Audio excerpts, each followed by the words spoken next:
Hey man, how's it going, Ted? I'm doing great, Darryl. How about you? Doing fantastic. Let me just get this volume up. All right. Happy Friday, man. Yeah, happy Friday. It's been a good one so far. I mean, I'm kind of always torn on these short weeks, whether or not I like the short weeks or don't like the short weeks. And it seems like I get everything crammed all into one day. It seems like this week. I hear you, man. It's been a busy week for sure. So, what is your typical week like that doesn't include the Um, holiday? yeah, so my typical week, I work with my eye doctor and Right. I um I have a 2-3-2-3 schedule. So 2 days out the week, I'll see patients one week and the following three. And the other days I do professional services days. So I'm a special projects liaison. So I do a lot of our pilots, helping to write protocols, work with students, work with our marketing team. So on those other days, that's what I'm basically working on. And then outside of that, Defocus Media, Black Eyecare Perspective, just doing all those various things, and then being a dad, man. So that's it in a nutshell. So it's Yeah. it's kind of all over the place. This week was a travel week, so I really didn't have my typical schedule. So that kind of threw everything off with me because I'm awake, but I'm tired at the same time. I know exactly what you mean. Yeah. And I got a text from Hank saying, "Hey, do you know Dr. Darryl Glover?" I said, "Yeah, he spoke for me at Seco this year. I know him really well." He goes, "Well, he's here." I said, "Okay." So Oh, really? yeah, I presumed. I mean, did he not come up and introduce Oh, himself? yeah, yeah. Hank. Yeah. Yes, yes. He mentioned you. That's right. I forgot Yeah. all about that. That's how tired I am, I man. understand. He's first or second year. First year. Yep. Because we spoke to them early in the morning. He came over and he's like, "Yeah, Ted." I was like, "Absolutely, man." Small world.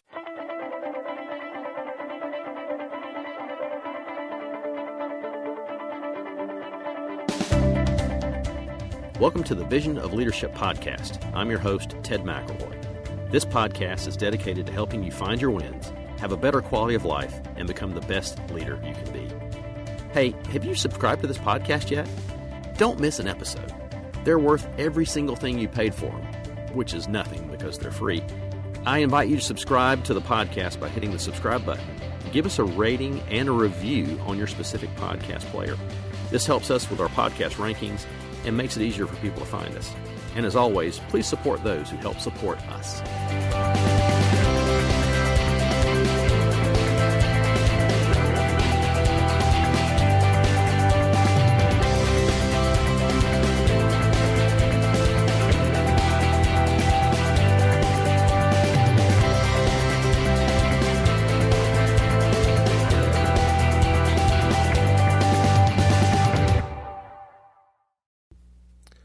On episode 102 of this podcast, Chris interviewed Justin Kwan, Michelle Andrews, and Richard Ruth. They pointed out that as a profession, we have done a great job of letting our patients know that myopia is not a big deal. If you can see 20/20, there is no worry. It is the high myopes that are in more danger. And as they said, that message is tragic. Any myopia has a higher risk of maculopathy, glaucoma, and earlier cataract development. In the MySight one-day clinical trials, only 4% of study participants who got ProClear one-days stayed stable in their myopia progression over the 3-year period.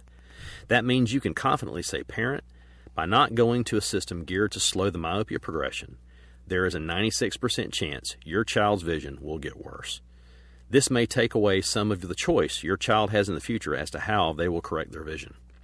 Choice, not fear of the disease associations with myopia, is what best resonates with parents when it comes to myopia control for their children. And with CooperVision's MySight One Day, we now have an FDA-approved single-use contact lens to lessen the progression of myopia in our patients. Contact your CooperVision representative to find out more about MySight One Day contact lenses. Welcome to the Vision of Leadership podcast. I'm Ted McElroy, and today I have my very good friend, Dr. Darryl Glover. He is basically what you're going to find out is there's a lot of stuff he is. He's in North Carolina working with my eye doctor as a clinical professional, but also working in their leadership structure. And I'm really excited about having him here today. Darryl and I got to meet, first of all, on a board for an advisory board, and I've had him come speak for Seco at MedPro 360 a couple times, and he's gotten some great reviews. Of course, he does it every place he goes to speak. So, Darryl, welcome to the podcast. Thank you for being here. Hey, Ted, man, thanks for having me. I'm very excited to hang out with you because, there's a few people that I walk into a room with and I just sit down and I just listen and I'm in awe. And you're one of those people. As you mentioned, we met on a board many, many moons ago. And I just recall when we were talking about a certain topic, you just started to speak. And I was just like, who is this guy? I gotta learn more from him. Like, and you know me, if I'm in a room, I like to run my mouth like I'm doing right now. Right. And I told myself that I was not going to say anything. I was just going to sit down, listen, and learn. And that's exactly what I did. And ever since then, we've had a tight relationship. If you need something, you hit me up. If I need something, you hit me up. And it's just been a great relationship from that day that we sat on that board. So thank you so much for having me on this podcast. I'm excited. I'm ready to have some fun. Let's have a conversation, man. All right, let's do that. So, one of the things I really like to do, everybody's got their own origin story, like a superhero. You're kind of that superhero when it comes to optometry. So tell me your origin story. So, superhero origin story. All right. So define that. You're asking more of what superhero would I be, or just my background? Give me a background, how you turned into be super optometrist, everybody's favorite optometrist, as I believe how you became everyone's favorite optometrist. Right. Okay, well, check it out. It's an interesting story how I became everyone's favorite optometrist. Most people are like, "Hey, he just gave himself that name," but in reality, I didn't. What happened is, being an optometrist, I would go in and day out, and I help my patients, and I would create a lot of value for my patients. And my patients will basically say, man, you're my favorite optometrist. I never had an optometrist as great as you, man. I love you, man. I'm going to refer my friends and my family to you. Those friends and family will come in and they will say the same thing. And next thing you know, it's a chain reaction. And it's spreading throughout the entire Raleigh-Durham area. And everyone will always say, that's my favorite optometrist. And then they would tell my optical team members that, my front desk that, my managers that. And I was like, oh, wow, I guess I'm everyone's favorite optometrist. So I took that and I ran with it. And then it started to go like crazy in the optical industry as well. Everyone would just say, hey, that's my favorite optometrist because I like the podcast. I like the work he's doing. I met him. Very nice guy, kind guy. And ever since then, it's just been, I guess, my alias, Darryl Glover, your favorite optometrist. And we've just been building from there. So, it's just one of those things where it's more than anything, God's work, putting me in the right place at the right time and creating value for that person that's sitting in front of me. And for anyone that was looking for optometrists, they just always wanted to refer, hey, you got to check out my favorite optometrist, Dr. Darryl Glover. And I just took it and ran with it from there. That's a great way to do it. I mean, one of the things that really points out is how important branding is. And I don't know anybody really in our industry who understands this as well as you do. I've heard you speak on it. I've heard you just talking about it, be honest with you. I think it's really important that we figure out what our identity actually is. And you've done that very well. How did you decide to take the rest of your identity and shape it into what you have? Well, I'm glad that you mentioned branding. And I just was at a conference or a school talking about, some important things that you need to take care of from day one. And branding was one of those things. And for me, when it comes to branding, it's really about, if you can, at an early age, at an early point, figure out your why, figure out your purpose. Because once you're able to do that, then the branding just all kicks in naturally. And for me, I was able to figure that out at an early age. How I got into optometry was basically, I started selling glasses at an early age. And the person that was sitting in front of me, I remember it was the first day that I sold my first pair of glasses. They came in, they were like, man, I need a new pair of glasses. I'm tired of these. Literally threw them on the counter and said, I need a new look. I need a new image. I can't see in these. Just please help me. And being that I didn't know what I was doing, I just helped them. I just, we tried on every frame in the office and played around. And before you know it, we found something that he liked. A week later, he came back. He picked up his glasses. Ted, when I tell you, this guy smiled once he put on his glasses because he could see well, but also because he had a new personality, a new look. At that point in time, I knew my purpose was to create the state of happiness through vision. And I told myself, this is my thing. And as a result of that, I kind of, went from selling glasses to saying, hey, I want to be the one that's prescribing that prescription. And that purpose has allowed me to grow this brand over time. My goal for every person that sits in front of me is to create happiness through vision, whether it's colleague to colleague, whether it's doctor to patient. That is my goal. That is my purpose. And my brand allows me to do that. And I build a brand around that. One of the things that's really important when you're looking at a brand is how do you decide how that brand looks? And I feel like part of this has to go back to core values. And you've talked about your core values. So would you mind telling us what your core values are? I mean, I presume these are your personal core values, not what you're building your business around, or maybe you can't quite separate the two of them. You hit the nail on the head. You can't separate the two. You have to have your personal core values, and they must align with your professional core values. And I always tell students, whenever it comes to your core values and you're looking for an organization to join or partner with, make sure that the two align. That way you're always going to be on point with that organization to grow and amplify whatever it is that you're trying to do. But for me, I have 3 core values. The first one is meaningful relationships. What does that mean? You really want to make sure that you're able to create value for that person that's in front of you. You want to make sure that you can practice empathy with that person in front of you. You want to make sure that you have some type of self-awareness. And, these are things that, help you on a one-on-one level, on a personal level. But as an eye care professional, it helps tremendously in the exam room. So again, you can see where those two things overlap. The other piece is continuous impactful growth. What does that mean? That means I'm always learning. I always want to know, what can I do to take it to the next level? How can I help someone else learn or be educated about something? So on a personal level, for me, that means reading books, whether it's a leadership book, whether it's something that's education related in regards to eye care. What can I do to create value that's always going to continuously allow me to learn and get better as a person? And the same thing when it comes to the professional piece. You got to go to your CE, not just to go there and just hang out, but actually listen, perfect your craft, get better, create value for that patient in front of you, but you got to continuously learn. And, my last core value is really about impact and change, having effective change. What does that mean? What are you doing day in and day out? Are you truly changing that person's life that's sitting in front of you? Are you having a conversation that's going to create value to who they are as a person? Are you having a conversation that's going to create value to society? Are you having a conversation that's going to create value to your profession? And these are things that I'm doing within the different organizations that I'm a part of. With MyEyeDr, I deal with special projects day in and day out. We're running pilots to figure out how can we make it a better experience for our patients. With Defocus Media, we're having effective change, Dr. Jennifer Lyerly and I, by having conversations about hot topics, legislation, different things that's going to change our industry for the better. With Black Eye Care Perspective, the same deal. We're looking to create and foster lifelong relationships with African Americans in the eye care industry. And we're running different projects, pilots, getting more students in the pipeline, creating effective change within the industry, because we all know by 2045, the new majority will be the minorities. And in order to really be able to work with that new majority, you have to have that Black representation. You have to have knowledge of how to communicate. You have to make sure that they're sitting in these seats, whether it's executive, board seats, things of that nature. But, all these core values align with me on a personal level, but they also impact my professional level as well. So when you're looking at a particular decision, you are judging that next decision by those core values. Absolutely. You're pushing. If it doesn't align with me, I don't have anything to do with it. Right.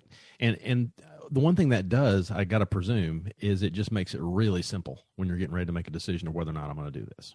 Absolutely. Absolutely. And it's funny you mention that, because people are always asking, how are you able to make decisions so quickly? I just look at those 3 different core values, and I look at my vision and just make sure that all of those things align. And if it does, then it makes sense.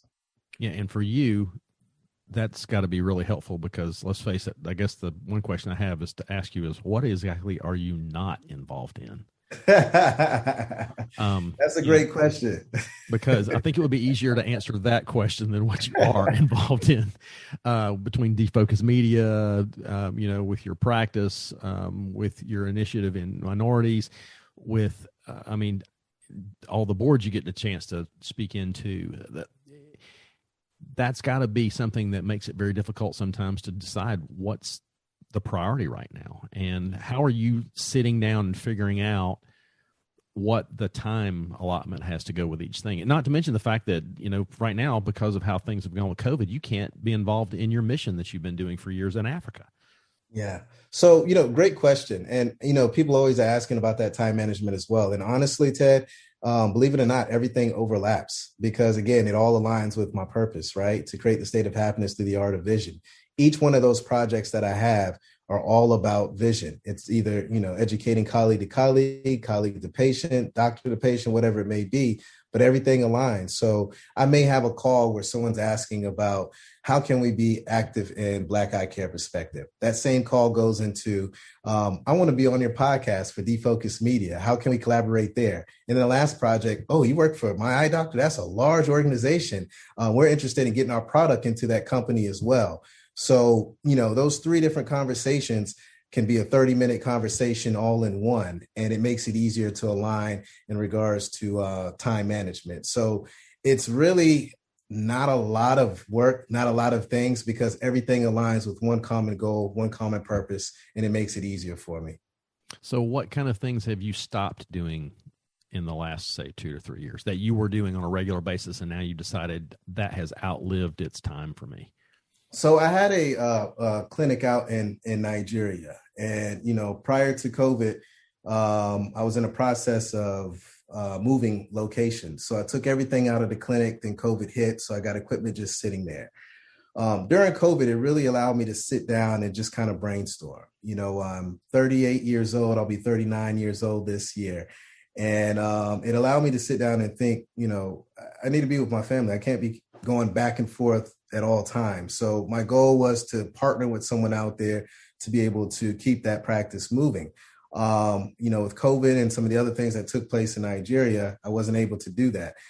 So when it comes to what things am I not able to do, I'm not able to be out there as much as I would like to be because I really love the culture. I love the environment, all that jazz, love to travel. But that's one major thing that I haven't been able to do. And a big reason of that is because, again, sitting at COVID, you're at home, you're with your family. I have a son. Now I have a newborn. I have a wife. And being able to spend more time with them is a big thing that I need to focus on more than just making money or helping others, unfortunately.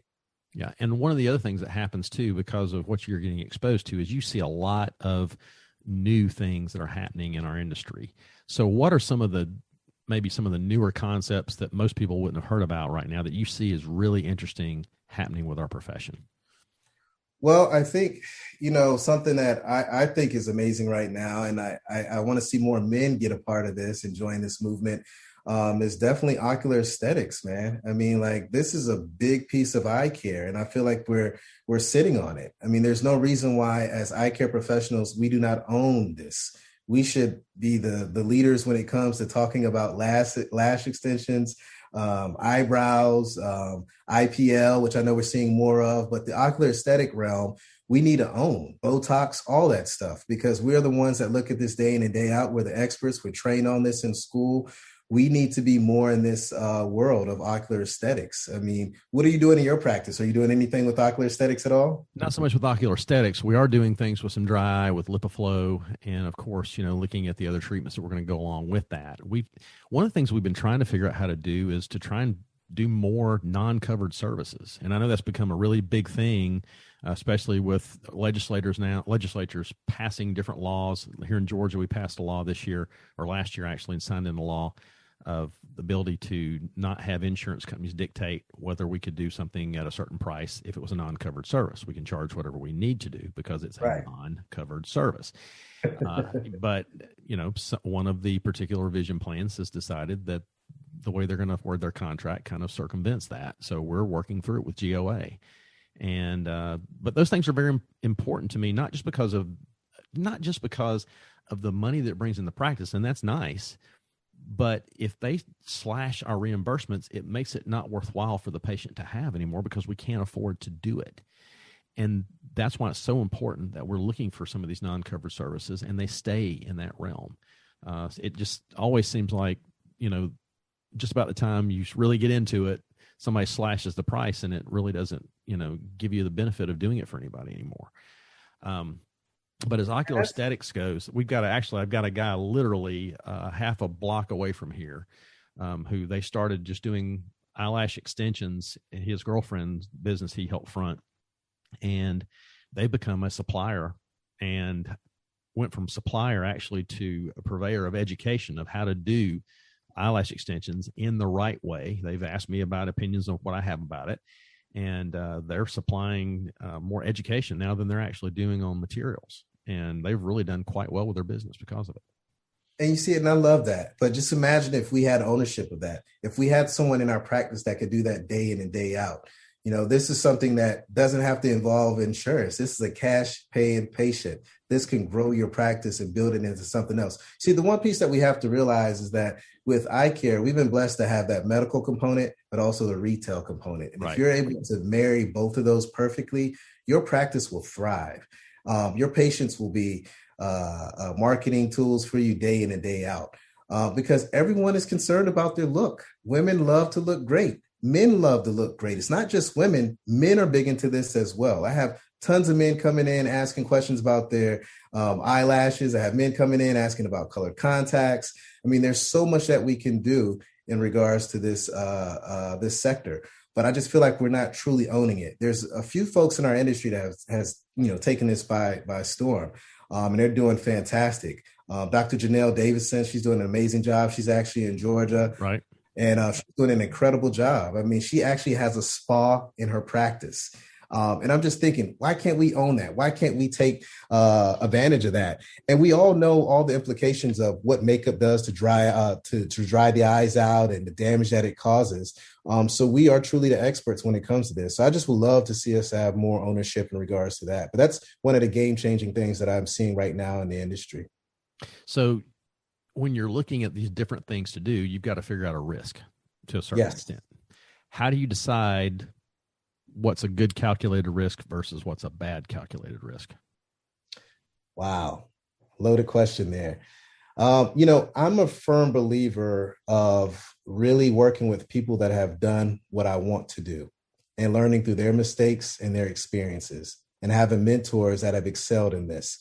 So for me, it's more of teaming up with someone to get their insight, their feedback of their personal experience. But in this situation, in regards to ocular aesthetics, just like that person that's down the street with you, bring them into your facility, give them a free place to do their business and figure out where you can partner in regards to profit and build from there, learn together. If you have multiple locations, once you get that master down, take that same concept and implement it into another practice. But for me, it's learning through other people's mistakes, having the right mentors, and then just teaming up with people that are already doing it, because you don't have to reinvent the wheel. You can learn from others and have others actually do this as well for you.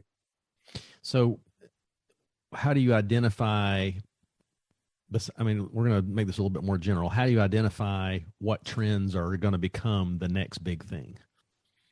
The youth. You have to have a digital footprint.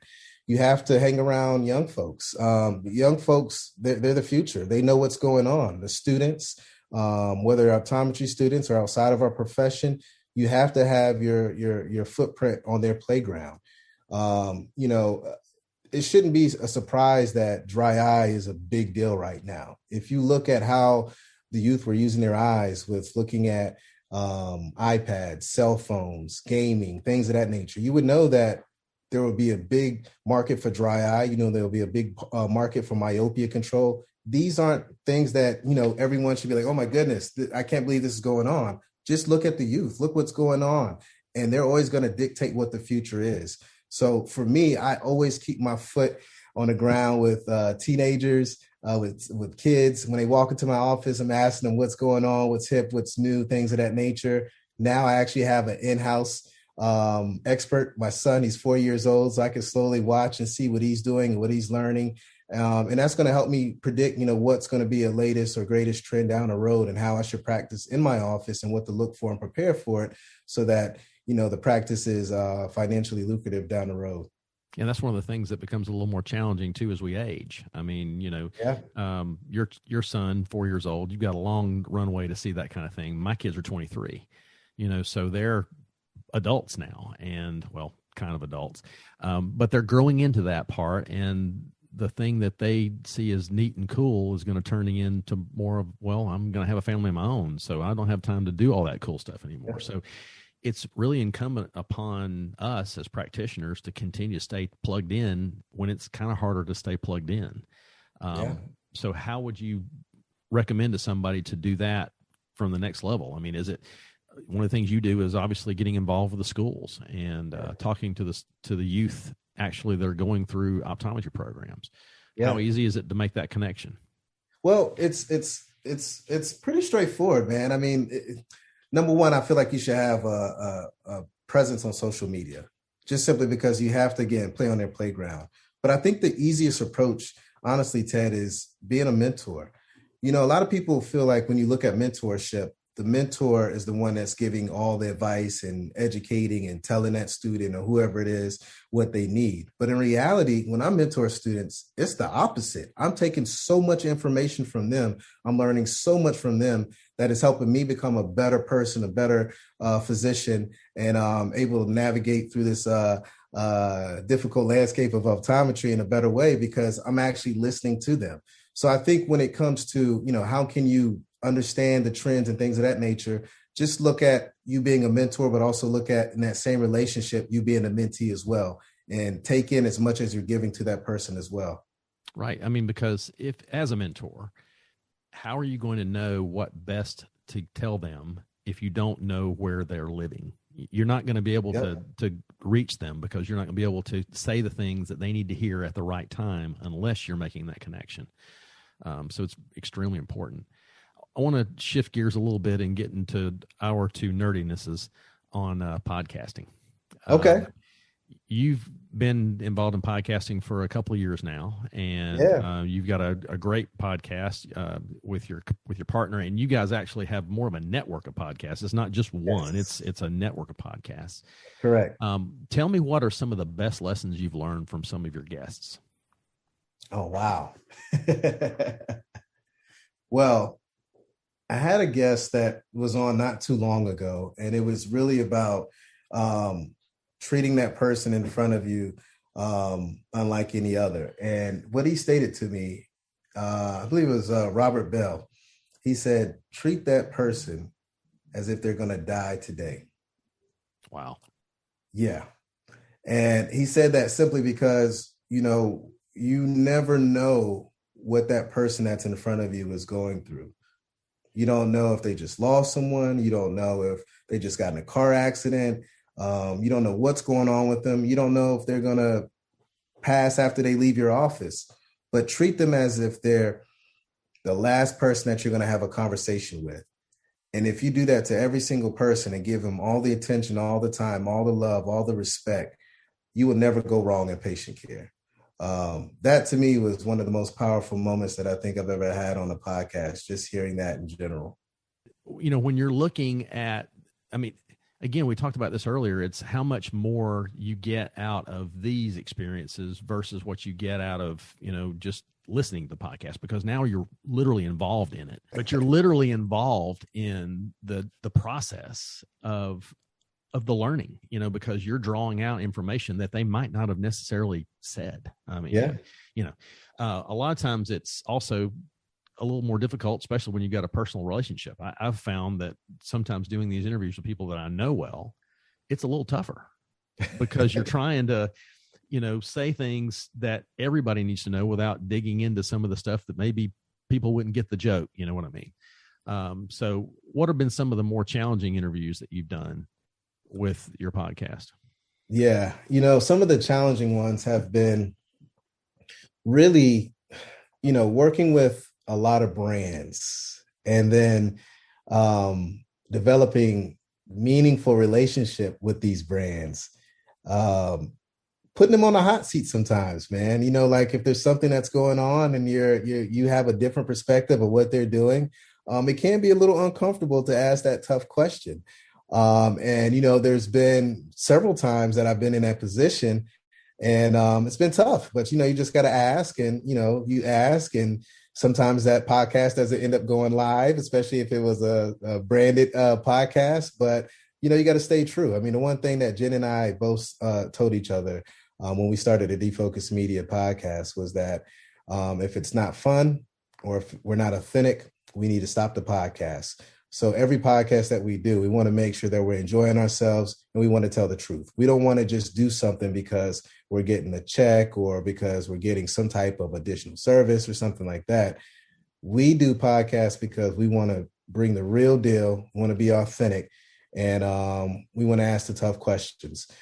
So for me, that question is really just, when you have to put your colleague in that hot seat and ask them those tough questions and take friendship out and look at, how is this going to impact our eye care industry? How is this going to make our profession better? How is this going to take down our profession? What can we do together to work together to make it better? So, asking those tough questions to close friends and putting them in a hot seat can be real difficult at times.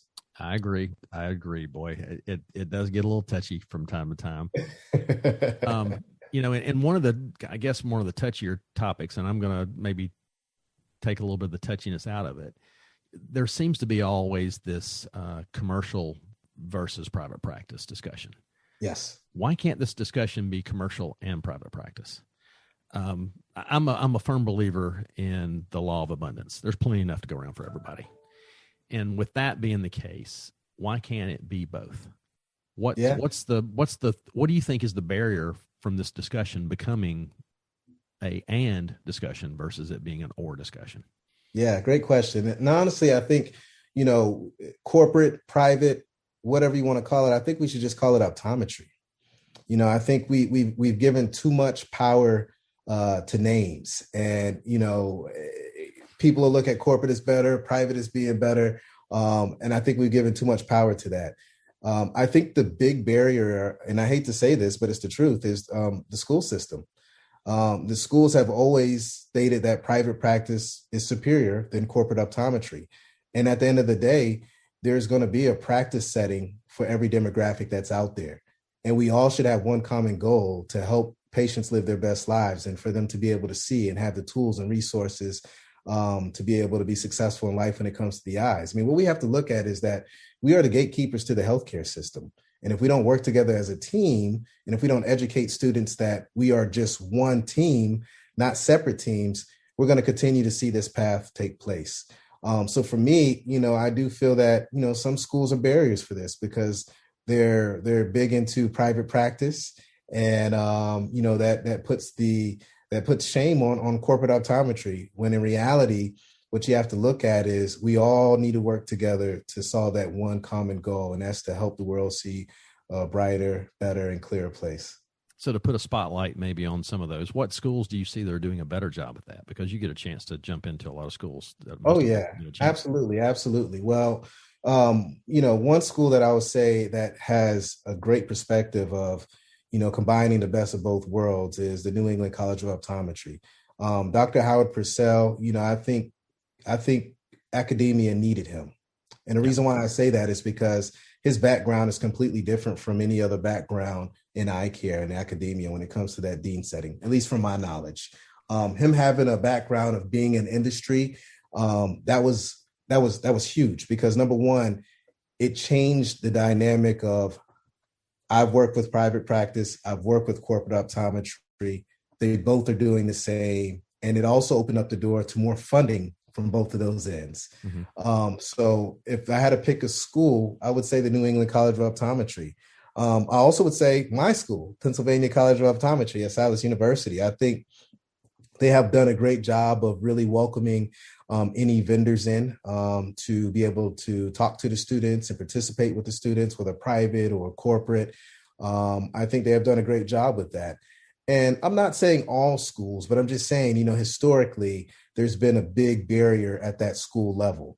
Working with students with my eye doctor, going to these different schools, I can say that they have been receptive to our organization coming in and they're showing us love. I have not met one school that said, no, you can't come in and have a conversation with students. But when you have those conversations with students on that one-on-one level, they will always tell you that they are told that they should go into private practice. Wow. Okay. I didn't really understand. I mean, of course, I guess since that's the only thing I've ever heard, as far as, and the only thing I decided that's what I wanted to do.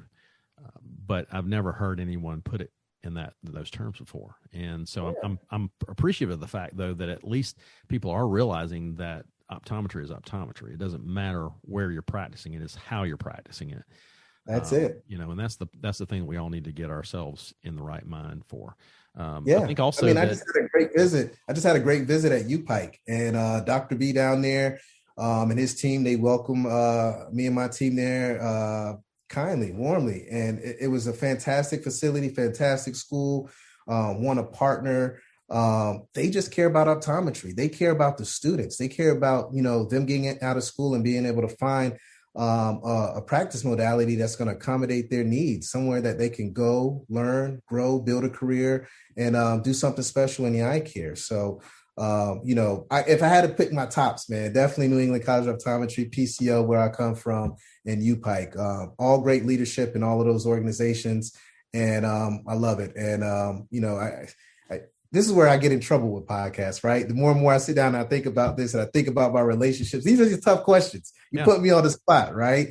I can't leave out Dean Flanagan, right? Over at Berkeley as well, man. I mean, the list goes on and on, right? Right. But, just from my perspective, it's more of, someone in the schools are really educating the students that private practice is the way that you should go. And that's the only route that you should go. When in reality, you really need to look at what's going to accommodate your lifestyle the best and what's going to help you take care of your family the best, and position yourself with that, and make sure that whatever organization you join, whether private or corporate, your vision, your purpose truly aligns with their purpose as well. So you being as busy as you are and me being as busy as I am, how do we bring joy to our lives? I mean, because let's face it, you get too busy and some of that joy just gets sucked right out of it. So what are you doing to bring joy to your life? Well, I there's a few things. Number one, definitely family, my son, my newborn, just seeing their faces, every morning waking up. It's just, to me, it's just, I mean, even my son, his name, it means a bundle of joy, like literally. So, every day, just seeing their two faces, it just makes me wake up, and it makes me realize I got to get out. I got to go get it. I got to make it happen because of these two here. They bring tremendous joy. And of course, my lovely wife, I can't leave her out. Amazing person. I get on her nerves on a regular basis, but, I try my hardest to always bring joy to her as well. But she definitely brings joy to me as well. But, outside of family, it's, for me, I always think about the students, man. I love eye care. Eye care it's in my DNA. It's in my blood. Eye care found me. So the students, they really bring joy to me. Having conversation with them, whether it's online, social media, one-on-one in conversations, in person. These are the things that really create joy for me. And last but not least, food and travel. I love both of those things. Without those two items, man, I don't know where I would be. Because that is like my ultimate thing, to be able to have a great meal, to be able to travel to a distant land with family. That's the win-win for me at the end of the day. I agree. And I cannot wait until we can start doing that a lot easier as things start progressing forward. But I want to get back to the student thing. And I completely agree with you. That was, of all the things that I have done to give to my profession, and I don't even like to say give back because I'll never be able to return what I got out of it. But to give to my profession, it has been going and doing stuff with students. It's, first of all, they're excited. They're all happy, and they got this wonderful idealism, which unfortunately gets sucked out of them the first year they're in practice. But it is. But it's just wonderful watching their faces, and it's almost like I'm talking about them showing up for Christmas. But they really truly get excited to have someone like you to come in and just say, hey, here's the deal, and this is what I did, and this is how I did it, and you can do it too. It's not that difficult, because if I did it, you can do it too. So having those abilities is an amazing thing. And for those of you that think you can't do it, you can. The schools are dying for people to come in and talk to those students. I would highly recommend, if you want to really get excited about your profession again, go and spend some time with these young people. It's just an amazing experience. Hey, I experienced that this past week with going out to UPIKA, just talking to the students. We had the opportunity to talk the first year, second years, third, fourth, all of them. And the students that excited me the most were the first years. They were telling me about why they jumped into the world of optometry. They were telling me their purpose. That one moment that, I had one guy tell me he wanted to be an optometrist since the age of 5. I mean, it's just, hearing these stories, wanting to go back to their community and make a difference, make an impact. It blows your mind, man. It makes you feel great that you're in such an incredible profession, and just to hear the future of optometry, having the right mindset, it's just touching, man. It brings a lot of joy to me, a lot of happiness in my heart whenever I hear that. So, students, they're the truth, man. They're the future. They're going to keep optometry going, and they're going to make us happy and proud, man, and bring a lot of joy to our lives as well. Yeah. Just being selfish for a moment, did that student who was telling you they want to be an optometrist since they were 5 happen to be about 6'1" and have a reddish colored beard? Absolutely. Yeah, that's my son's story. For those that are listening, my son Hank, he had an opportunity to meet Darryl this week, and it was so funny because he was so excited when he said, "Hey, do you happen to know?" I said, "Yeah, he's a good friend of mine." So it was really excited to have you there. Yeah, and he was the first student that came up to me, man. And when I tell you, he was well-mannered, great energy, just beautiful person. You could tell. I was like, yeah, I know your dad. I know your family. I know where you come from. He's a really good kid. It really is. But I doubt we'll be able to get him over to my organization. Well, the fact is, everybody asks me every time, so where's he going to end up practicing? I go, I don't know. I mean, because that's really up to him. If he wants to come back here with Julia and me, that's my associate, hopefully soon to be partner. Yeah. Hey, I'll be tickled to death to have him come back. But if he decides he wants to go somewhere else, I'm good with that too. It's really his decision, and I want it to be his decision. Well, his and maybe somebody else's with him if that's the case. But it truly does need to be his decision, because if it's all about my decision, he's not ever going to have his life. And it's really important to me that he has that chance. I gave up an opportunity to have a business of my dad's. My dad's a printer, and it was a great business. Still is. My nephew has it now. And, I could have easily walked into that, and it would have been an easy thing to do. And I might have still been a leadership person, but I don't know what I would be doing otherwise, and if he wants to choose to do something, he wants to go to a big city and do optometry. He wants to go in the mission field and do optometry. Hey, that's great. I want him to do what's going to give him some joy.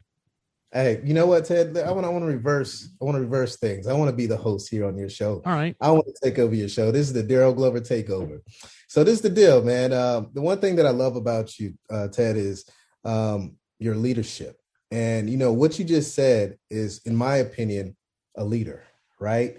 You're checking yourself at the door. You're concerned about the welfare, the benefit for others. In this situation, family member, your son. I would love to learn just how did you develop those leadership qualities and those characteristics? Because again, I've sat with you on several boards, and when you're talking and you're educating, clearly you're a leader in the field, and that's why folks want you to be a part of that conversation and that dialogue. But just, if you don't mind, just sharing with me so I can learn, so I can be selfish at this moment. How did you develop this leadership? Where did it come from? Well, my upbringing, I hate to say it, it really truly is. I mean, it's generational. My dad started his own business. Actually, he was working at a really large printing company. They printed like Time Magazine and People and Sports Illustrated and Us and all that stuff. And he and one of the guys on the shift he was on decided to start their own printing company. And literally the week they were getting ready to ink this deal together, Charlie, the other guy that was going with my dad, got offered a better position within the bigger company they were in. And he said, I just can't take this risk. It's right here in front of me. They're going to give me a pay raise. And Dad is still to this day said the pay raise he probably took was pennies compared to what he would have had if he just stayed with this business. So my dad took this risky thing with his family, had a job that was really good, paying him well, had anything he needed, benefits, and said, I'm going to do my own thing. And because it was the better thing for him to do. And he started this business in our basement in Marietta, Georgia. We found out about a company that was available in South Georgia, where we moved to, about 45 minutes from where I live now. And he moved his business there. Again, huge risk, but it was a calculated risk, like we talked about at the beginning. Yeah. And I watched him take this business. My dad's never considered himself really to be a leader, but he truly is. And the story that I love to tell, and I probably have told it on this podcast before, but I'm going to tell it 1,000 more times if I need to. My nephew, who now owns the business, is about 4 years old, and he is in the back with my dad and one of the other people that works for my dad. And my dad is sweeping the floor, and the other guy is just kind of are on the side doing, nothing pretty much. And my nephew, 4-year-old Jake, says, "Granddaddy, why are you sweeping the floor?" He goes, "Because there are no unimportant jobs." And that's the mentality I've always had, that there's no unimportant job. Now, there's probably a lot of stuff I shouldn't be doing, but there are some things that sometimes you just got to do. Right. I watched the same thing happen this past weekend. We were in Orlando at Disney area. My other son is in hospitality management, and we had gone to this restaurant at downtown Disney called Wine Bar George. It's not one of the other restaurants that's corporately owned. It's actually a privately owned restaurant there. And somehow one of the ladies at our table said, "Well, so who's George?" And they go, "That's him over there." And he was actually there. Oh, wow. A couple of moments later, he walks up to her table and starts bussing it. Wow. Yeah. And to see this guy on a Sunday evening with a full restaurant bussing his own tables was really impressive to me. Yeah. Because that's showing his team, this is how things get done. That's how leadership has always been modeled for me. That leadership is really, truly a stewardship. It is not a perk or a right. It's a stewardship. And if you're going to take care of being a leader, you've got to take care of your people.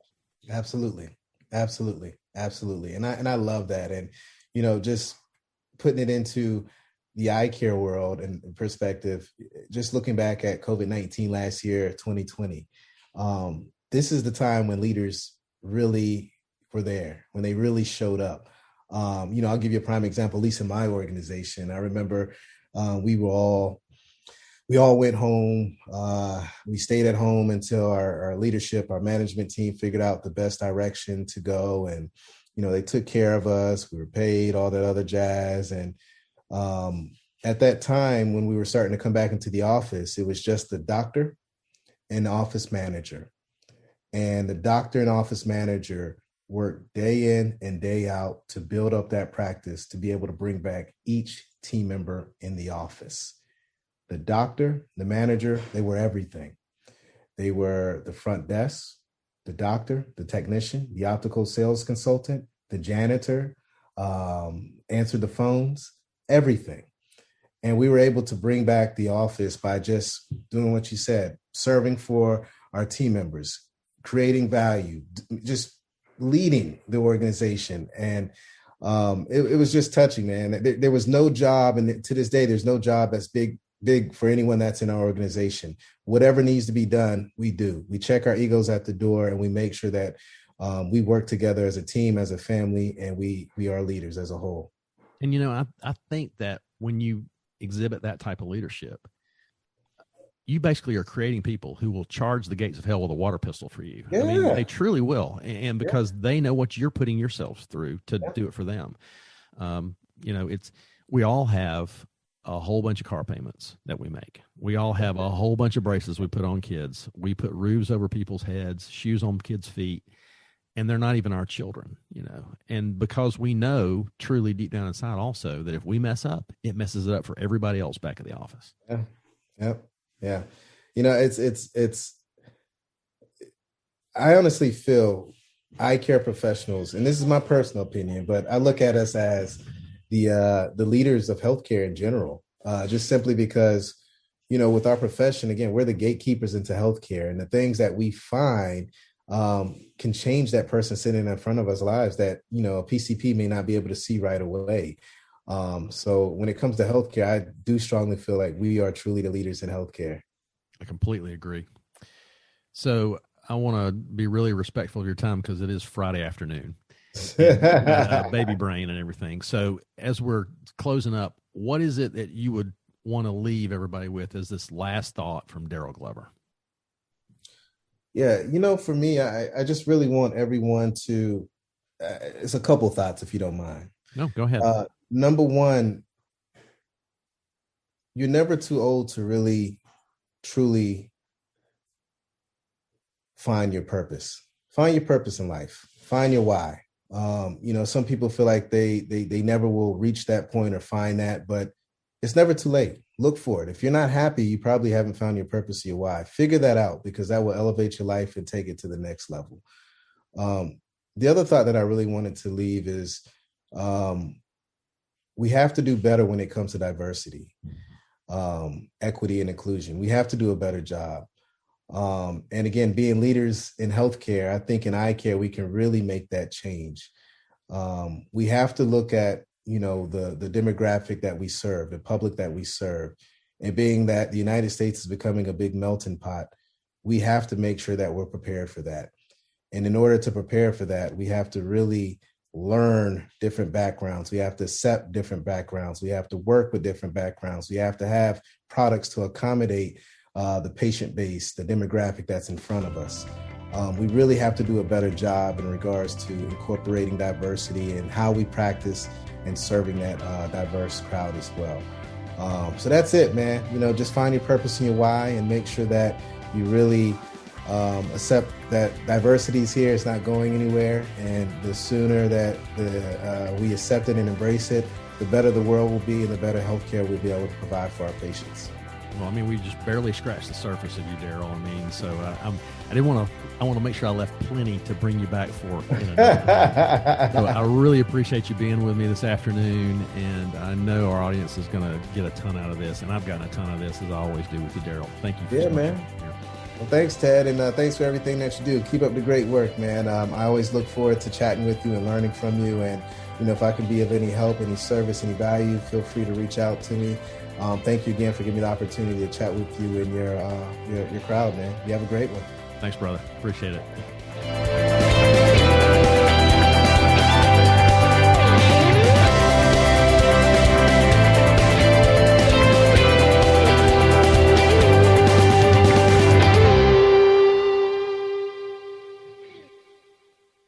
And then when I got so confused with the date of this event, man, I don't know where I was at. I was thinking, was that last week he told me he had to change, or was that the week before, or was like everything just started running together, man? Yeah. And that might be, I have a newborn too. So I got baby brain going.